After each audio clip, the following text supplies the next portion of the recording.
big unifier of Democrats right now is Donald Trump. And, Right. maybe in 2028, it'll be like, I was going to say Ron DeSantis, but like, no. Hello and welcome to the Bulwark's Next Level Sunday interview. I'm your host, Tim Miller. We're doing Populism today with my buddy Josh Green. I'm excited about this. He has a new book out in 2 days on Tuesday, so pre-order it. It's called The Rebels, Warren, Sanders, AOC, and the Struggle for a New American Politics. He also wrote, I think, probably the best, at least OG era book about the rise of the Donald Trump and the populist right. It was called Devil's Bargain, Steve Bannon, Donald Trump, and the Storming of the Presidency. So we'll talk about those guys a lot. But Josh, thanks for doing this, brother. Great to be with you. We spend a lot of time on the material mined by your last book, Devil's Bargain. So, maybe we'll get to that a little bit on the back half, but not as much Bulwark time is spent on the populist left. We live in a fragile détente with one another, Yes. with our common foe. But I think it's good from time to time to kind of dig into it. So, and I think we might have some disagreements on the assessment of the political power of this faction. But before we get into that, I just want you to kind of make the case for yourself. What's the elevator pitch on the Rebels, and what was your main takeaway? Well, as you know, my last book was on Trump and Bannon and the rise of the populist right. And I weirdly had kind of known those guys before they were, especially Bannon, before they were big political figures. And so I was kind of there for the whole elevator ride from like obscurity to the White House and kind of wrote that up.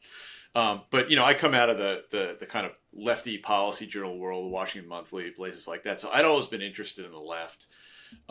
And for a long time I was a columnist for the Boston Globe. So I kind of gotten to know Elizabeth Warren like back before, back when she was just the TARP cop oversight, before she was really like nationally famous. And I'd always thought, like in my mind, that the most important political event in like my adult lifetime was the 2008 financial crisis, that it created this huge fracture in the country that, I could see anytime I was out on the campaign trail.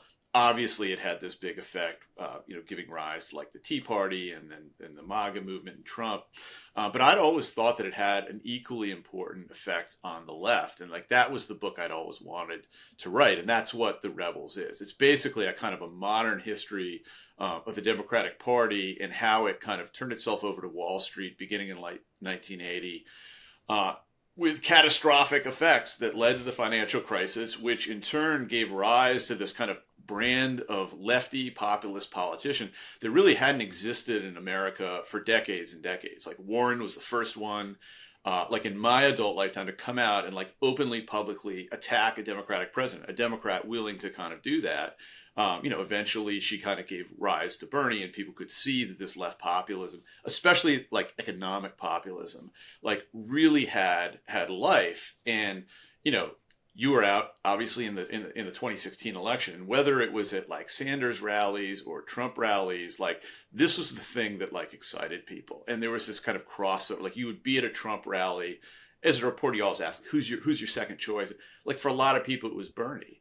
And if I was at a Bernie rally, like in a normal town, not like a college campus or something, but like out in, small town Iowa, you ask a working class guy, like, who's your second choice? Like it usually wasn't like Joe Biden, it was Donald Trump. And so really this book is kind of the flip side of the coin to the last book I wrote.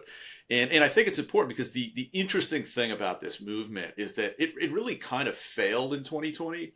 Neither Warren nor Bernie got elected president, yet at the same time, it kind of succeeded because Biden has really taken up the lefty agenda. And the fact that he's even competitive, like a wheezing old guy like this, who like nobody really wants to be the Democratic nominee, the fact that he's running neck and neck with Trump, and that the economy is in such great shape, even though polls don't reflect it yet, I think really owes to the fact that he took up the agenda, a plan designed by populist progressives, used that to respond to the kind of COVID crash.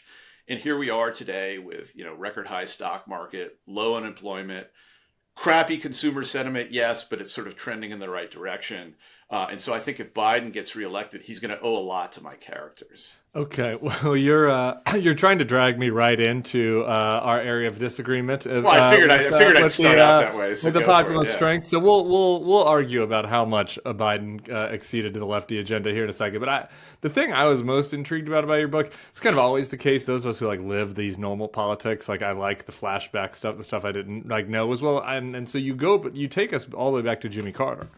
Yeah. And I kind of know nothing. I mean, nothing is overstated, but as you know, I don't know a political expert's worth amount about the Jimmy Carter presidency, right? Yeah. This is sort of the defining line before my time.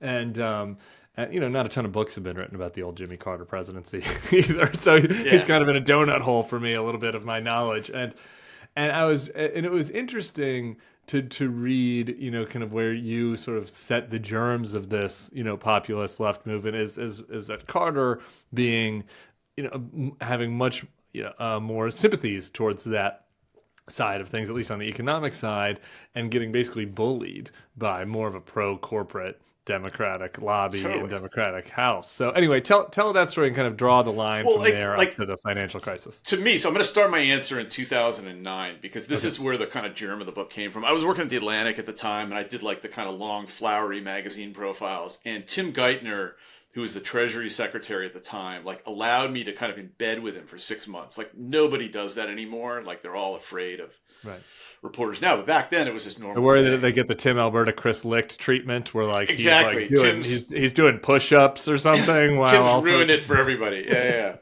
But back then, so I was kind of embedded with Geithner, and like these guys thought they were crushing it. They were responding to the financial crisis, and they bailed out the banks, and we didn't have a second Great Depression. And yet, in the time I spent with them, it was clear that like people were fucking furious. Just like normal people, like the fact that like Goldman Sachs survived and grew, like didn't count for shit.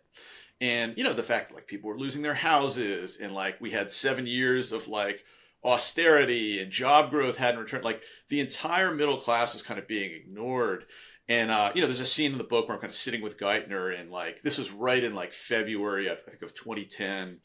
When Ted Kennedy had died and his seat had been won by a Republican, Scott Brown. It looked like it was going to blow up Obama's whole agenda.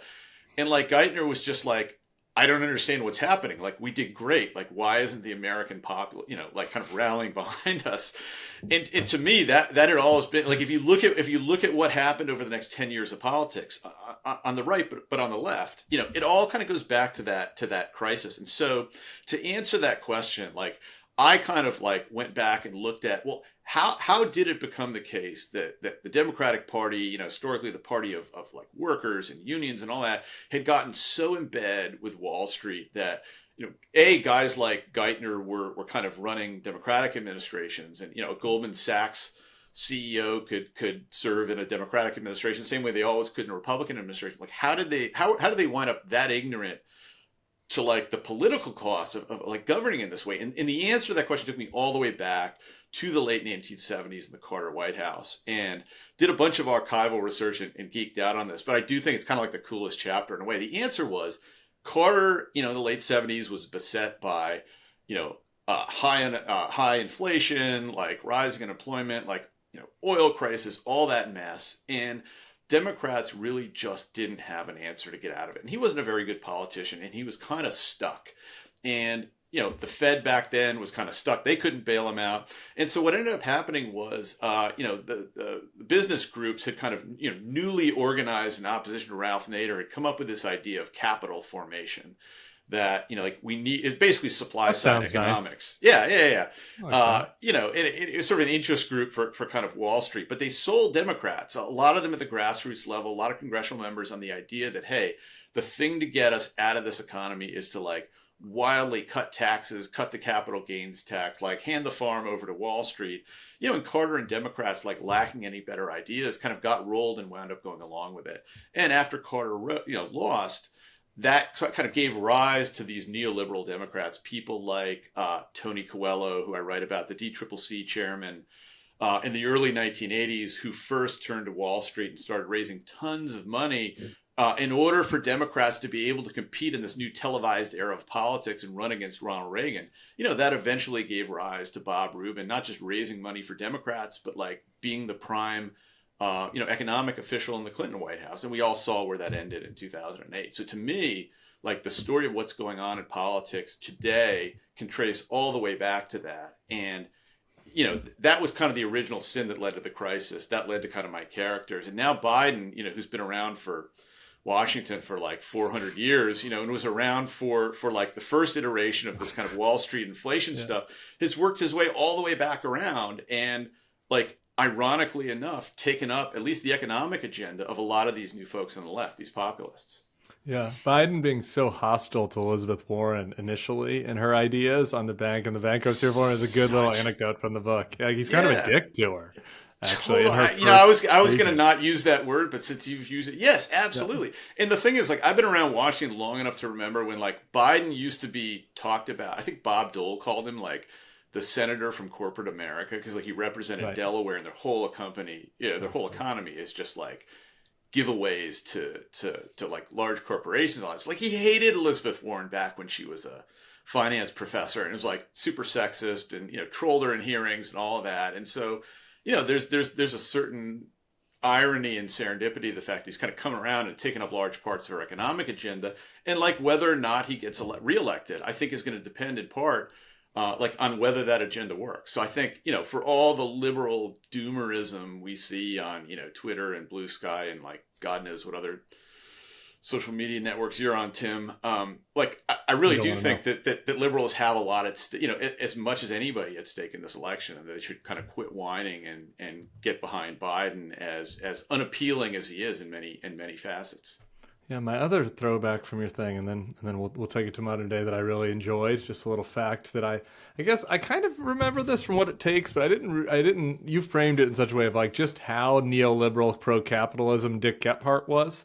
So growing up as a Missouri Republican, I was born in Missouri. I was like, my family, my grandparents, or at least all like really old line Republicans, all hated Dick Gephardt. He was a big lib to them. But reading your book, I was kind of like, man, I think I kind of like Dick Gephardt in retrospect. Yeah. We need a little bit of capitalism. No, it's crazy how in like, let's say like 1982, 1983, Democrats with presidential ambitions were so frightened and terrified of being tarred with a Jimmy Carter brush that they like freaked out and like raced to the business side of the economy. I can't remember the Gephardt quote. I think it was like, we ought to be letting banks run the economy. Kind of, they know what they're doing. It sounds like Gordon Gekko in a couple of quotes. Totally, like all these guys did, and Gary Hart, and it's just like. Knowing what we know now, it shouldn't be that surprising, what came down the pike later on. But the fun part for me really was like delving into that history, that like the stuff that you and I didn't live through in politics. So I wanted to get all that out there because that takes it to the fundamental question I have that I want to kind of work through with you about this kind of populist wave. Because if you take the premise of your book, right, which is that this era of left populism emerged from the Wall Street crisis and was pretty focused on financial issues. One way to look at that is that the populist left had a tangible concern that was in line with a lot of voters. They got results, maybe not everything that they wanted, but they got results. The wave has kind of subsided, and the sort of establishment, center left, neoliberal, whatever you want to call them, have reasserted kind of dominance within the party. That's one way to look at it.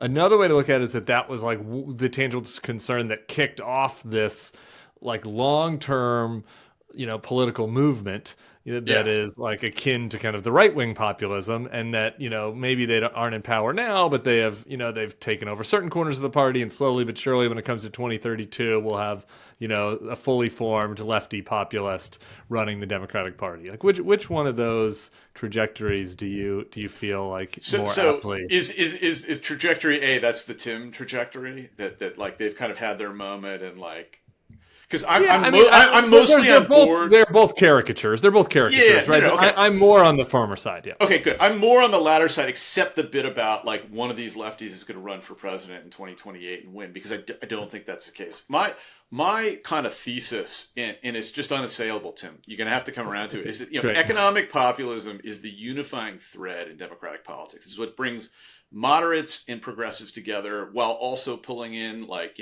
indies and even some Republicans. Like it's the thing that attracts majoritarian support, whether it's like, if you take it out of the sort of carapace of like a radical like Bernie Sanders or even Elizabeth Warren, certainly AOC, when you put stuff like minimum wage on the ballot or a wealth tax or, poll people, whatever, these are very popular ideas. And my 25 years or whatever reporting on democratic politics, like in Washington, but especially kind of out on the campaign trail and out in the States, is the closer Democrats hew to kind of that version of what progressive liberal politics look like, the more successful they are.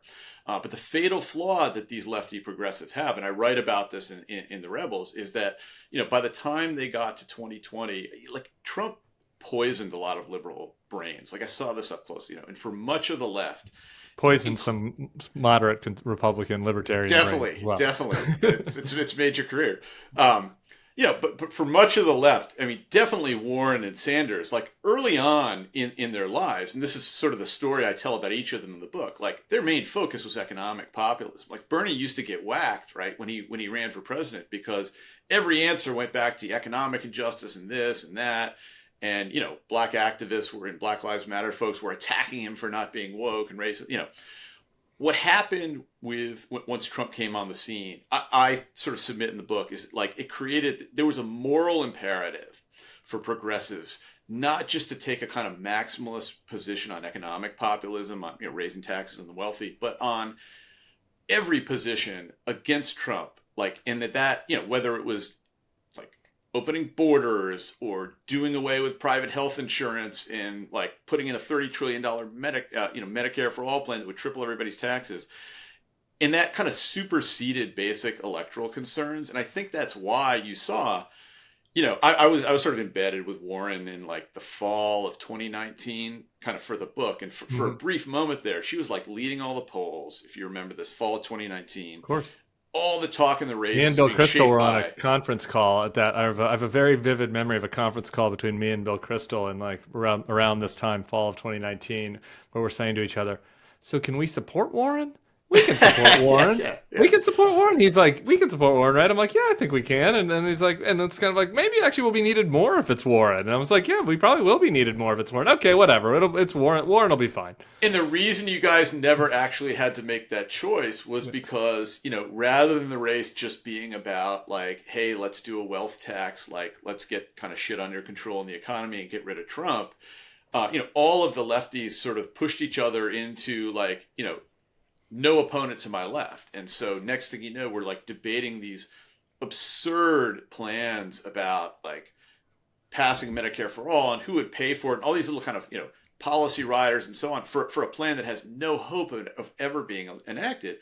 And I think it scared people. I mean, you had, early on in that fall, you had Warren leading the polls. She kind of declined a little bit, partly because people realized like the woman who has a plan for everything doesn't have a realistic plan to pay for Medicare for all. And right. Like, do I really want to risk this? Then for a while, kind of Bernie took off, but he ran into the same problem. Like at the end of the day in 2020, what Democrats wanted was who is the safest pair of hands to pry Donald Trump out of the White House. And that wound up being Joe Biden. I think it was always going to be kind of Joe Biden. And the lesson in that for Democrats is that like people don't want radicals running the government. Like they like your economic populism, but they don't want radicals running the government.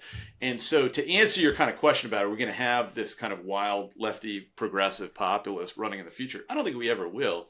But I think that Joe Biden was the best thing that could have happened to progressive populists, because a President Joe Biden, managed to like instantiate a lot of like big lefty policies that I don't think a President Warren or a President Sanders like ever could have managed, because they would have seemed too scary. Like Joe Manchin was not going to be hopping on board with Bernie's plan for anything, but he was for Joe Biden. And, progressives wound up with a, $300 million climate bill, even though it was pitched as inflation reduction. And so from a policy standpoint, like I think that Biden has actually like been a great victory for a lot of these people on the progressive left. And the fact that Bernie is not running against him, Warren is not running against him, AOC is not running against him, I think is a recognition on their part of the same thing, that he's really like not the guy they love, but getting the job done on a lot of their policy concerns.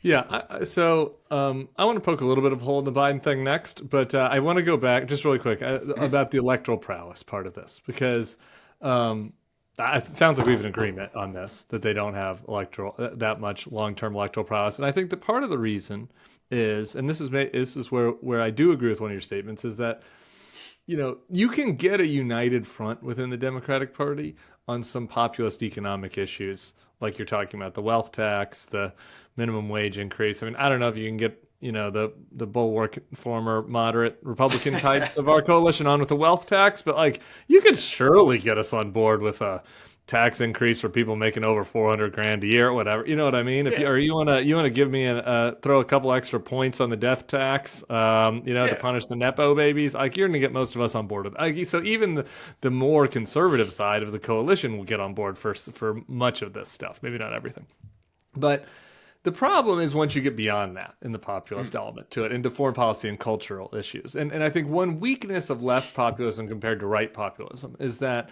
on the right, you have mostly a homogeneous group, right? It's like mostly working class whites and like kind of bitter professional class whites, right? Like who all hate. I know the type. Yeah, who all hate institutional elites, right? Yeah. Like, and so they're like going to be mostly united, maybe not on every single thing, but like broadly on the agenda. Like the left is this kind of motley crew of like union guys and economic populists and intersectional Harvard neo-Marxists and like Black Lives Matter, identity politics types. Like that is just is it possible to cobble together that coalition in order to create the kind of power that we've seen from the right populists? Like, I really just don't think so. I think, we have proof that it is, right? Because, Joe Biden basically embraced that agenda in 2020 and then, like, to everybody's surprise, kind of instituted even more of it than I think most people, including like Warren and Sanders, would have imagined a couple of years ago once he became president. So you don't necessarily need like a populist agenda to unify Democrats. Like the big unifier of Democrats right now is Donald Trump. And, maybe in 2028, it'll be like, I was going to say Ron DeSantis, but like, no. Donald Trump Jr. Donald Trump Jr. There you go. Or Tucker. Ivanka or something like that. But I think that, if you're looking to like Bernie or Warren to run in 2028, no, I totally agree with you. But I think the future of this like strain of progressive politics, Biden showed that like it has to be carried forward by a normie politician. So I could totally see like a Ralph Warnock or a Gretchen Whitmer like running on these same economic policies. And yet, because they are coded as kind of normal mainstream Democrats who actually have more appeal than probably Joe Biden does to, minorities, women, et cetera, they really do have the capacity to unify the Democratic Party around this kind of agenda, like in a way that would have seemed unrealistic 10 years ago. Right, but part of the reason why they're coded as normie Democrats is because they act normal. They don't act, you know what I mean? Like Raphael Warnock, if he runs at 28, is not going to have like his he/him pronouns in his Twitter bio, and he's but neither did Joe Biden in 2020, right? That's the key, and that's the sort of like life lesson for all populists. Is that look at what happened to Bernie Sanders in 2020 in the Democratic primaries. Look what happened to Elizabeth Warren, and like the entire crowd. Kamala Harris too was like all for Medicare for all, and then like awkwardly tried to back away from it as she awkwardly, does everything. But like the lesson is if you're kind of fronting pronouns and fighting about, Hamas and Israel and all that, probably not going to unify the party in an electoral majority in November. And so there has to be a certain discipline in like, hey, like let's focus on a set of ideas and target a set of voters who are going to get us like elected. And if you look at like the median voter in the country today, I think it's like a 50-year-old white guy without a college degree. And so, you can't just appeal to the people who follow you on social media. Like there has to be, Democrats have to find a way to have a broader tent movement than that. And they were able to do it in 2020, partly because Trump unified them and Biden seemed like the safest guy to get the job done. Like it's hard, it's going to be harder in 2024 because people just aren't real happy with Biden. There's been a little bit of inflation.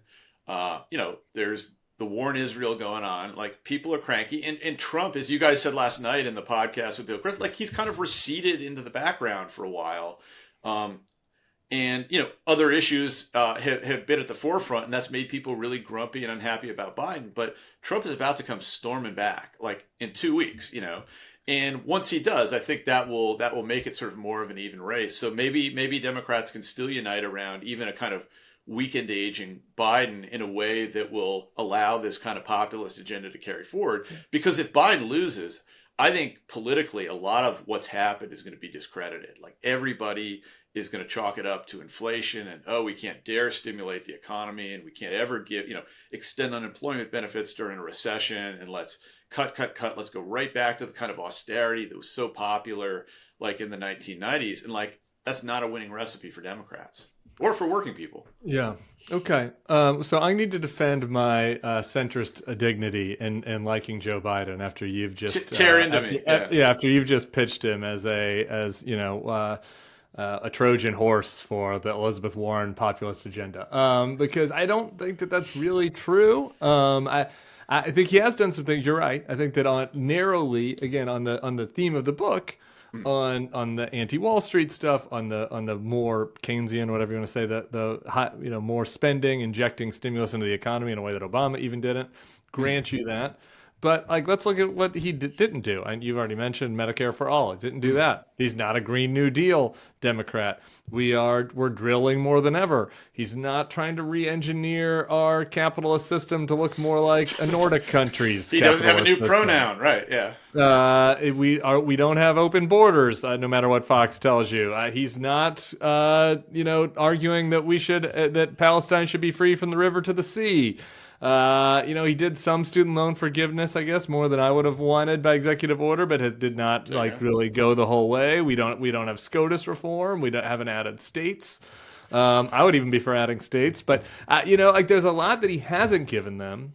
Well, and right. Yet but he's also had a 50-50 Senate with, two, are they even Democrats anymore? They're not, right? Sinema and Manchin. I can't keep track of all the Manchin is still a Democrat. Sinema's not. And Angus King, I guess, technically is not either, though he's voted with the Democrats. 100%. Okay, yeah. I mean, look, I hear what you're saying. But look, I think if Democrats had, 59 or 60 senators the way they did when I was hanging out with Tim Geithner after the last crisis in 2009, you would see Supreme Court reform. You would see pushes for these new states. You would see like a much more robust stimulus and kind of care economy stuff than we wound up getting, because Democrats would have the political wherewithal to do that. Now, maybe that would have blown inflation even higher and we'd be in a disaster today. But I don't think that the fact that Biden hasn't put into play the kind of full spectrum crazy lefty agenda doesn't mean that he hasn't been a valuable ally, the most valuable ally for the populist left strain of Democrats. I mean, the way I frame it in the book is all you have to do is look at our last two financial crises, right? After the 2008 crash, I was hanging out with Warren. I was Boston Globe guy, and her job at the time, she was the bailout policeman, the TARP oversight chairman.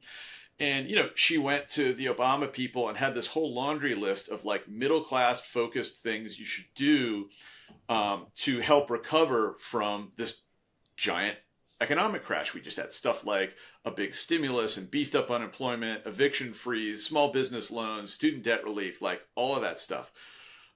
She got none of it. And, the economy was miserable, and it led to, the rise of these kind of populist movements and ultimately Donald Trump. So you flash forward to the COVID crash, and, not only has Biden instituted every single one of these things, but he's populated his administration with most of the important Elizabeth Warren allies and policy thinkers. And in fact, the ideas have been so strong on their own. Trump was the first guy that put a lot of these things into practice, right? He was president when COVID hit. I don't know about you. I got a big check in the mail. There were enhanced unemployment benefits. I mean, Trump went full economic populist in a way that he hadn't, to the frustration of people like Steve Bannon, he hadn't been willing to do at any point up to then in his presidency. And like, he almost won re-election. Yeah, he I really think kind of went half economic populist. Maybe had he gone full economic populist, had he he might have gone won. even 3/4 economic Yeah. populist, I think he would have won re-election. But like, he didn't do it. But it just goes to show you the power of these policies. Like, when you strip away all the kind of Washington, you and me, pointy-headed bullshit, at the end of the day, any winning coalition, Republican or Democrat, has to appeal to like ordinary working people who are like living their lives and trying to get their kids into college and trying to pay their bills and like trying to retire and just doing all the boring stuff that nobody wants to write or tweet about because it doesn't get any engagement. But like, at the end of the day, like, that's what you got to be able to do. You have to make a convincing case that like people's lives are going to get better, not going to get worse. And like, to me, this kind of economic populist agenda, not like pronouns and immigration, Yeah. is like the secret sauce that can let either party do that. And one of the things that'd be interesting to watch when Trump comes back is like, is he just going to be full on election denier? Let's deport everybody. Or, you know, will Bannon and some of these other guys kind of lure him like back onto the path of like, hey, talk to the union worker who like got laid off and wants a bigger paycheck, and go back to some of the anti-Wall Street economic populism stuff that got him elected in the first place in 2016. I'm working through all this live in my brain, so we'll see if this makes sense when it comes out. But just listening to you talk about that, and one way that the right populism. I mean, obviously, I don't want to create a false equivalence. Like, Nazis are scarier than socialists. Like, Nazis are scarier than socialists. So, granted, but like, we'll check that just, box. Yeah. Yeah, but just as a formulation, one reason the right economic populism is a little scarier to me is that it kind of works in concert with cultural populism in a way, at least right now, like in the country, that can make it a political force. Maybe not quite as much of a political force as Bannon wishes. Me and Bannon have gone back and forth on this a few times. There's some elements of conservative cultural populism that turn off a lot of normies too. Yeah, but sure. It's they're particularly at odds, I think, on the left, right, where the economic populism like gets so overshadowed. Like, if it's united with the kind of campus left identitarian, restructuring our, the social compact kind of leftists. Fine like, for Harvard presidents to plagiarize kind of leftists. It just doesn't work. Like, I just don't, maybe it'll work in 20 years. Maybe it's something to be scared about in 20 years after, with countries, demographic change in the country. But like right now, I just think that is so unpopular. And so how do you, like, when you talk to people on the populist economic left, do they see these other folks as baggage for them? Like, you kind of see Fetterman doing this a little bit now. Huge concern about this, and also like fear of speaking out. I mean, I think that like the fundamental flaw of the left today is that like they hypnotize themselves like into thinking that there aren't electoral trade-offs for that kind of behavior. Right. That they can just sort of like abstract it away through an argument or something like that. And like there isn't. And like there have been people who I think have like very bravely, spoken out and written about this. Ryan Grimm at The Intercept did like a great series of pieces about like the crisis in a lot of lefty nonprofit organizations that have essentially abandoned their missions in order to just have these kind of fights over identity that are like not only killing the organizations, but like, grinding kind of the progressive advancement to a halt. So no question, like this is a huge problem for the left. And I think a lot of people on the left realize that. I tend to look at it less as, oh God, these guys are kind of sinking the left, and more like, I don't know, maybe I'm an optimist, or maybe I'm just kind of arguing on behalf of like these political ideas, this political history that I've written about in the book. But to me, one of the most, I can't remember if I put the scene in the book or not. God, it's going to kill me if I didn't do it, but you'll appreciate it. Okay.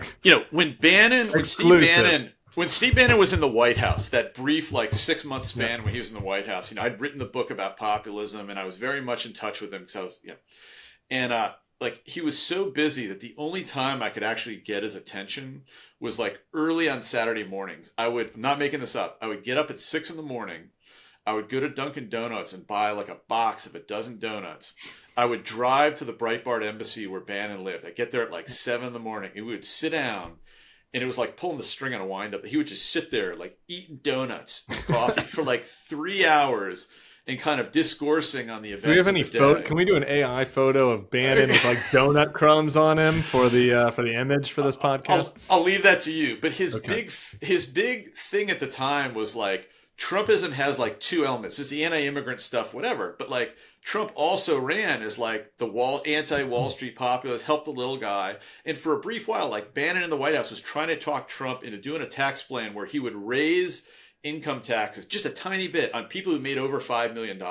It would be like this signal that would disarm all the lefty attacks about Republicans of the party of the rich. And everybody told him to go to hell. And I think somebody, I don't know if it was like Scaramucci or somebody like leaked on him to Axios, and the idea just sort of crashed right away. But when we were sitting there like stuffing our face, what a great donuts, idea, by the way. Scary, great idea. Totally. But while we were sitting there stuffing our face with donuts every Saturday morning, like Bannon's big fear at that time was Elizabeth Warren.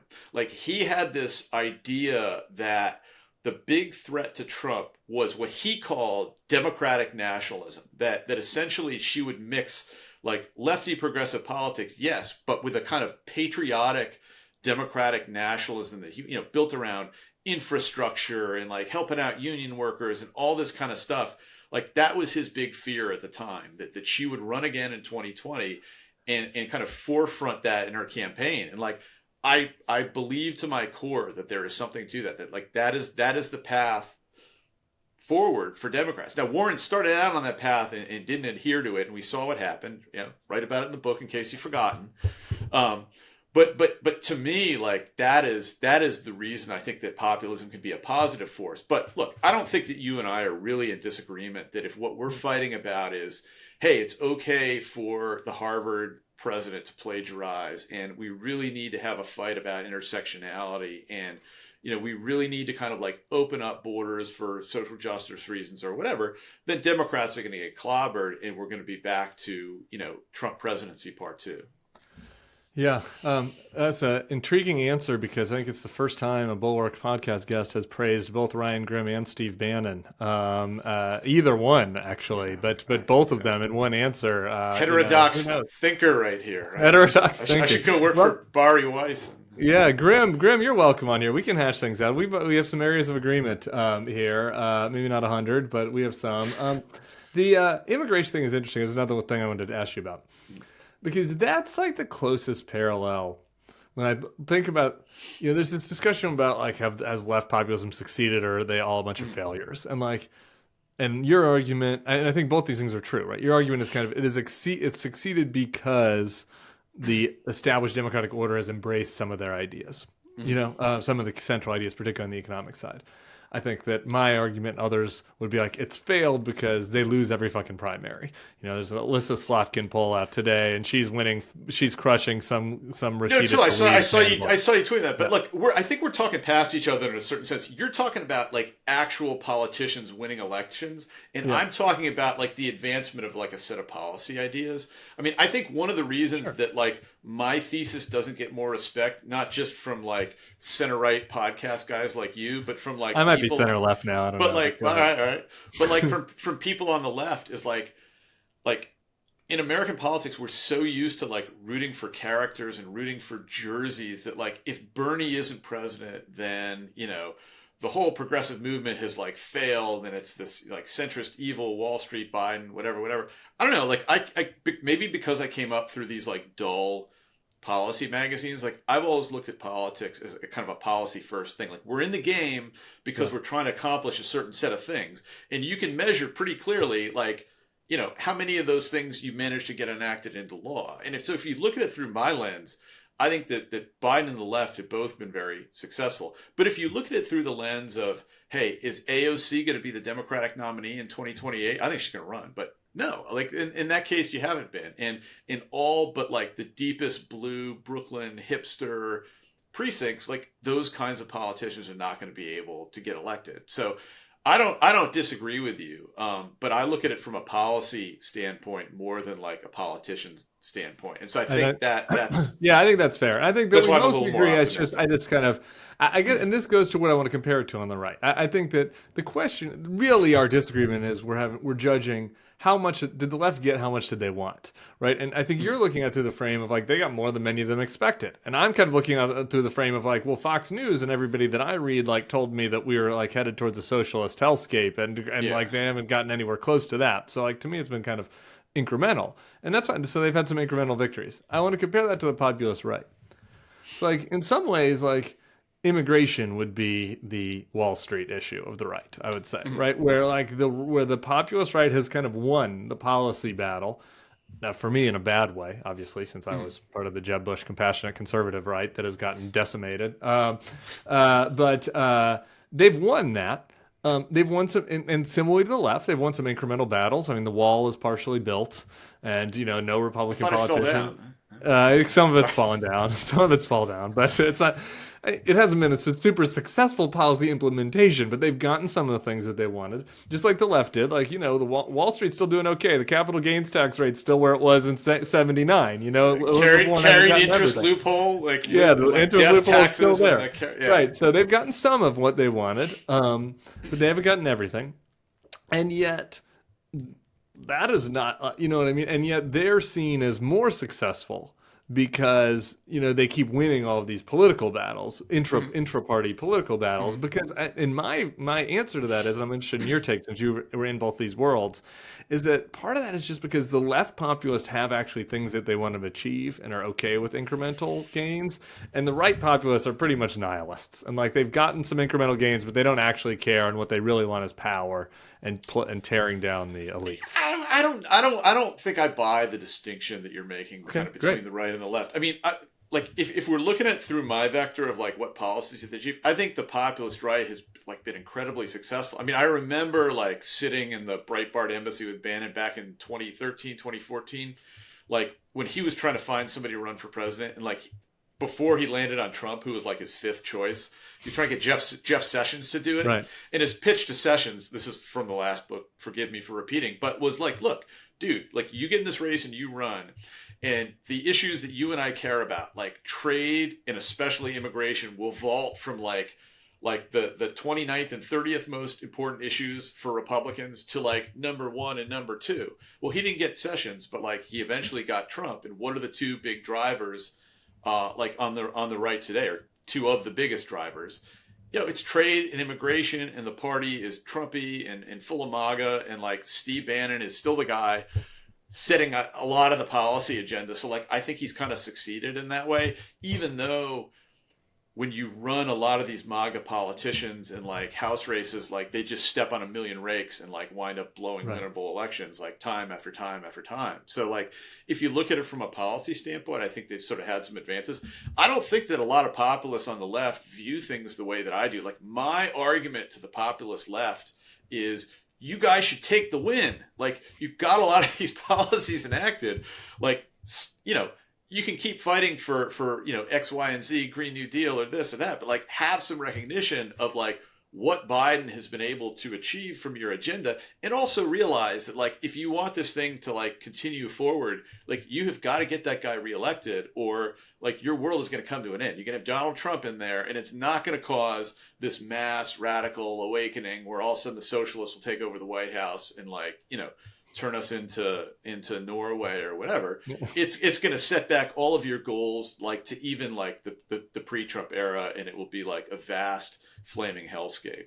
So I don't know. Okay. That's where So I you're come in. seeing the parallel as perpetual grievance and perpetual feeling of unsuccess despite having these big wins. Totally. I mean, do you like follow some of these lefties on social media? I Yeah, mean, see, like this is part of I think where we talk past each other because yeah. even though you spent a lot of time with Bannon, I assume that you're not punishing yourself in the way that I am with like constant inputs from like what is happening in the Tim Pool, Bannon, You're a universe. Like this political is guy, not. and like I'm a reporter. I mean, to me, he Yeah. was like this wild character. I mean, he was like a dancing monkey. Like as a writer, like there's Yeah. nothing Oh, more totally. exciting than like seeing these two.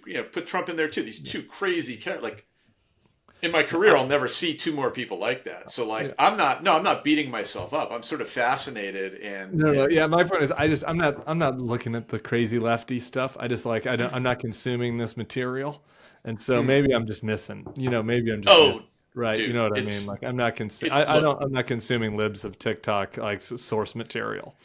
Look, believe me, it's out there, and I have a hard time. I mean, like I'm social media Twitter poison too. Like I Yeah. still am on that site and like read it despite I should know better, and like so like maybe my view of the left and what it cares about like isn't perfectly accurate. There are probably a lot of people not on social media who are out there working hard to get Joe Biden elected. But yeah, I mean, if you look at the big fights we're having, it's not really about the stuff that on the left. It's not really about stuff that is going to kind of broaden the tent and like pull in the Tim Millers of the world to vote for Joe Biden in 2024. I guess not. Maybe you don't need persuading on that front. But like, look, if Biden is going to win again, he's going to have to persuade a lot of people who like are kind of iffy on him that he can kind of do something for them. And like a lot of these fights over Israel and Hamas and over, whatever's going on Harvard's campus this week is like, I don't think the issue that's gonna achieve that goal.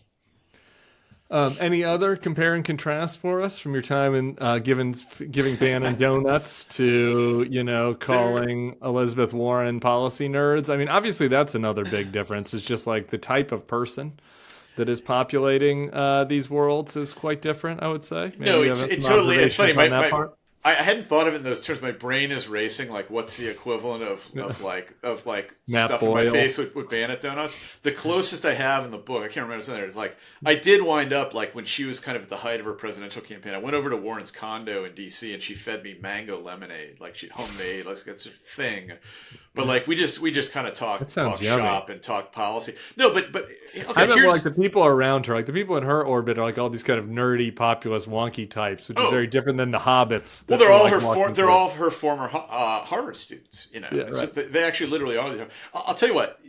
You make a good point. This is the big difference between like the populist left and the populist right. There is no Steve Bannon of the populist left. And I think that hurts Democrats. There's no Pied Piper out there. I don't know, maybe it's me, like once the book comes out and Bulwark sends it, soaring onto the bestseller list. But there's no Bannon equivalent out there sort of making like a compelling case for like why this needs to be the Democratic focus and kind of marching people in this direction. And like it is a sort of like Mad Max like post-apocalyptic scene on the left sometimes where some days we're fighting over Black Lives Matters and sometimes it's Green New Deal and sometimes it's Harvard and sometimes it's pronoun and like there really isn't that kind of unifying message that you would want as a Democratic strategist to kind of have going into like a really important 2024 election. I don't know, it was a Politico yesterday or something. I was reading about how like Porter went around and talked to a bunch of Democrats in Congress, like, what's Biden's message? Like, what's Biden's agenda for the second term? And it's like, it's crickets. Like, you wouldn't have that problem on the right as long as, Steve Bannon and Donald Trump are around.